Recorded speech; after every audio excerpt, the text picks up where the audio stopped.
hello good morning જય શ્રી કૃષ્ણ મહાદેવ હર કેમ છો આઈ હોપ સો તમે બધા મજામાં હશો આપણી મોર્નિંગ સ્ટાર્ટ થઈ ગઈ છે અને આપણી મોર્નિંગ ડાયરેક્ટ આવી છે અત્યારે કિચનમાં બિકોઝ ઓલરેડી વિન્ટર સિઝન છે તો ગેટિંગ લેટ તો ભાઈ આપણે ફરીથી લેટ થઈ ગયું છે વાગી ગયા છે 12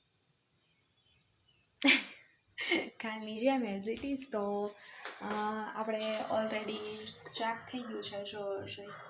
શાક થઈ ગયું છે આમાં દાળ બફાઈ ગઈ છે અને આમાં રાઈસ થઈ ગયા છે તો અને લોટની પ્રિપરેશન ચાલુ છે જોવો જોઈએ આવું કંઈક છે એટમોસ્ફિયર અને આપણે આજે ન્યૂમાં બનાવવાનો છે ગાજરનો હલવો તો અત્યાર નથી નો વરી થોડી વાર પછી અત્યારે થોડીક પ્રિપેરેશન ચાલુ છે બિકોઝ કોઈ ગેસ્ટ આવવાના છે અમારી ઘરે તો એના માટેની પ્રિપેરેશન ચાલુ છે તો થોડુંક એડવાન્સ કરી લઈએ તો નાના બચ્ચા હોય તો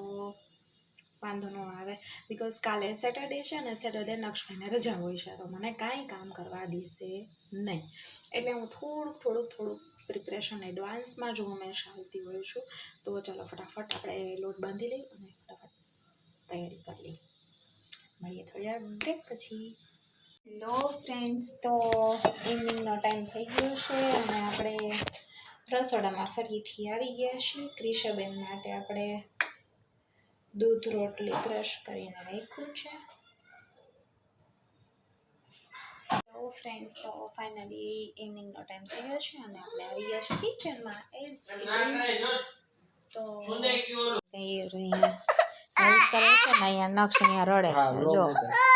હવે હાલે છે અમારું ટમેટાનું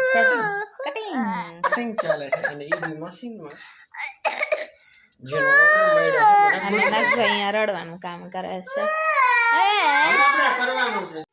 વિધાઉટ એની ક્વેશ્ચન્સ અને વિધાઉટ એની બ્રેક અમારે અખંડ કામ કરતું રહેવું પડે છે કેવની દાસ્તાન એક મેનની કથા છે જે આગળ જતા એક લખીશ કરી બુક એક્સપ્લેન કરો એડવાન્સમાં એક હું બુક લખીશ જેનું પ્લાનિંગ મારું અત્યારથી ચાલી રહ્યું છે ઓકે કે આફ્ટર મેરેજ પછી પુરુષની શું વ્યથા અને શું ફાયદા છે અને શું ગેરફાયદા છે શું સ્ટોરી છે ડિટેલમાં જણાવ્યા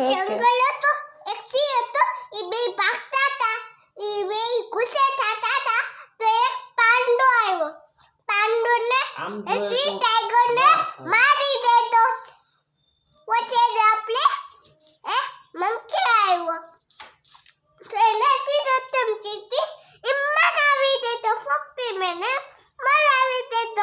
ઓકે ડન તો પછી ને ટાઈગર ધીમે ધીમે ઉપર વહી ગયો સે બાર તૂટી ગયા ઓકે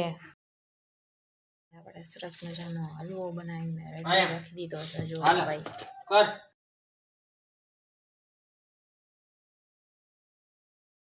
હેલો ગુડ આફ્ટરનૂન જય શ્રી કૃષ્ણ મહાદેવ હર આજના બ્લોગની શરૂઆત લંચથી થાય છે બિકોઝ આજ ઓલમોસ્ટ ઘરે ગેસ્ટ આવવાના હતા તો કાલે કીધું તે પ્રમાણે સરપ્રાઈઝમાં મારી નણંદના સસરાને એ લોકો આવવાના હતા જમવા તો એના માટે ઘણું બધું બનાવવાનું હતું ધેટ્સ તો આપણે અત્યારે જમવા બેસી ગયા છીએ અને એ લોકો બહાર બેસી ગયા છે આનું મેનુ આવું કંઈક છે અડદની દાળ છે ટિંડોરા બટેટા ટમેટાનું શાક છે એ લોકોને અડદની દાળ ને રોટલા બહુ ભાવે તેના માટે રોટલી કરી છે બાજરાના લોટની એને બહુ ભાવે છે અમારા હાથની તો એ રોટલી છે અડદિયા છે ગાજર મરચાંનો સંભારો અહીંયા કાચી સલાડ છે ભાત છે અને પાપડ છે તો ચાલો ફટાફટ બધે જમવા માટે અને નક્ષભાઈ ને ક્રિશાબેન જો ભાઈ નક્ષભાઈના સેટરડે છે તો રજા છે નક્ષભાઈ જો ટોયઝની શોપ ખોલી છે અને ક્રિશાબેન આગી ગઈ છે હાલ મારી દીકરીને જલ્દી થઈ ગઈ છે આહા ચાલો બધાય આજનું મેનુ જાજુ બધું છે મટર ટમેટાનું શાક છે અહીંયા પછી અહીંયા કર્ડ રાઈસ છે અહીંયા છે ગરમા ગરમ ગાજરનો હલવો અહીંયા પરોઠા થાય છે અને અહીંયા છે એકલા બટેટાનું શાક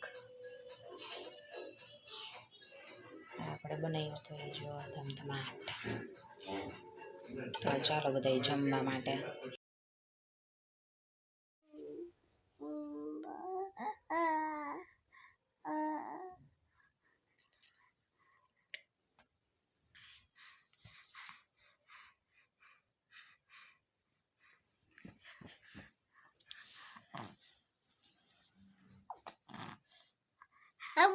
મમ્મા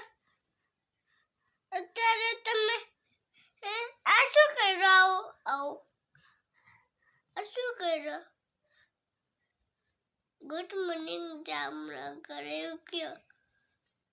ગુડ નાઇટ જામનગર નાઇટમાં જો ભાઈ આવો વ્યૂ છે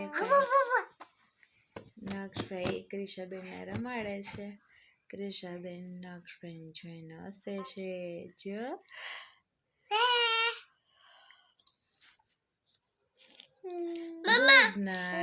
ગુડ નાઇટ કહી દે જો મને એક સ્લાઈસ લેવી છે સ્લાઈસ હા પેલા કહી દે ગુડ નાઇટ ગુડ નાઇટ મને સ્લાઈસ લેવી છે મંગાવી છે